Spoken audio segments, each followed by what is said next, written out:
دونالد ترامپ در این باره روز 28 ایول در شهر تورنبری در شوتلند صحبت کرد و خبرنگاران گفت از پوتین بسیار ناامید است و نیاز به صبر برای پایان مهلت 50 روزه که اول ماه جاری تعیین کرد ندارد.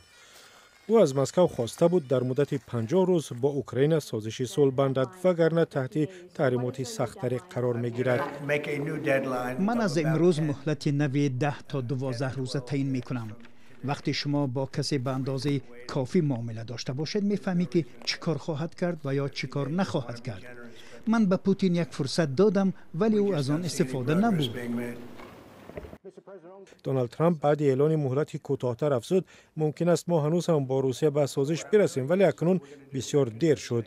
مارکو روبیو وزیر امور خارجه آمریکا روز جمعه گذشته گفت که صبر ترامپ در برابر مسکو کمتر می شود و او دیگر قصد صبر کردن هم ندارد و به عاقبت‌های احتمالی بسیار جدی برای روسیه اشاره کرد.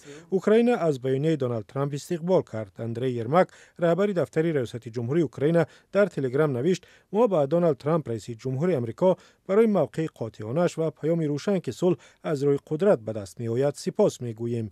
روسیه تا کنون به بیانیه دونالد ترامپ واکنش نشان نداده است. هیات‌های اوکراین و روسیه روز 23 میون در ترکیه درباره صلح گفتگو کردند ولی در این دور مذاکرات که از روز 16 می آغاز یافت پیشرفتی ناچیز حاصل شده است.